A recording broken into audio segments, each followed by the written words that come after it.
23শে জানুয়ারি নেতাজি সুভাষচন্দ্র বসু কটকে জন্মগ্রহণ করেছিলেন। হ্যাঁ, তার বাবার নাম হচ্ছে জানকীনাথ বসু, মায়ের নাম প্রভাবতী দেবী। ঠিক আছে।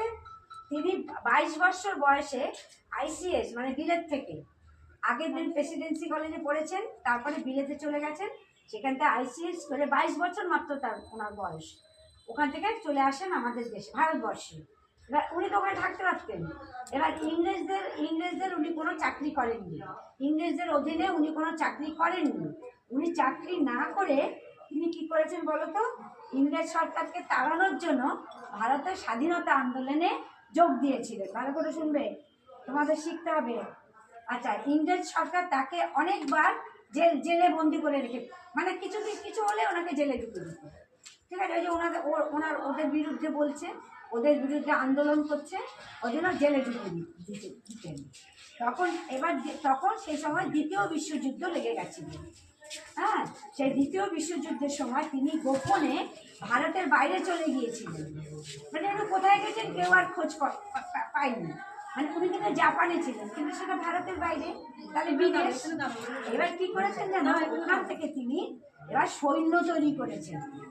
সৈন্য পর্যন্ত যারা দেশের জন্য যুদ্ধ করে, এবার সেই সৈন্য দল উনি তৈরি করেছেন।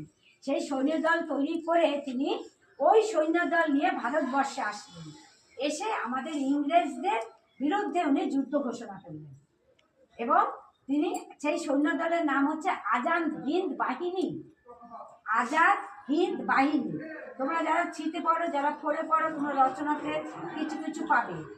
হ্যাঁ, তোমাদের মতো করেই আমি আজকে সকালবেলা বসে বসে লিখলাম, যে তাহলে তোমাকে একটুখানি কিছু বলার জানা দরকার ওদের, জানতে পারলে।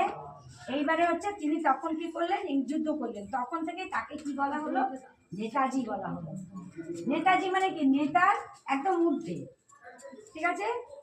আর জয় হিন্দ, জয় হিন্দ, এই যে ওনাকে পড়ালাম, পতাকাটা তুলবো, তোমরা সবাই বলবে জয় হিন্দ। হ্যাঁ, উনি ওই জয় হিন্দটা তুমি সেই যুদ্ধের সময় থেকে প্রচারিত হলো। এখনো দেখবে প্যারেড করার সময় জয় হিন্দ, জয় হিন্দ, জয় হিন্দ বলে। দেখবে তোমরা খেয়াল করবে, টিভিতে শুনবে প্যারেডটা, 26শে জানুয়ারি প্যারেডটা শুনবে, লাস্টে জয় হিন্দ বলবেই। আর সৈন্যরা সবাই সম্মান, ওটা হচ্ছে ওনাকে সম্মান করা। ঠিক আছে। এইবার হচ্ছে ওখানে দাঁড়া নাই, ওখানে দাঁড়া।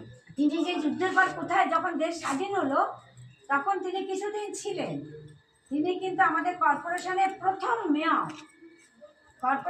প্রথম মেয়র হচ্ছে সুভাষচন্দ্র বসু, স্বাধীন ভারতের।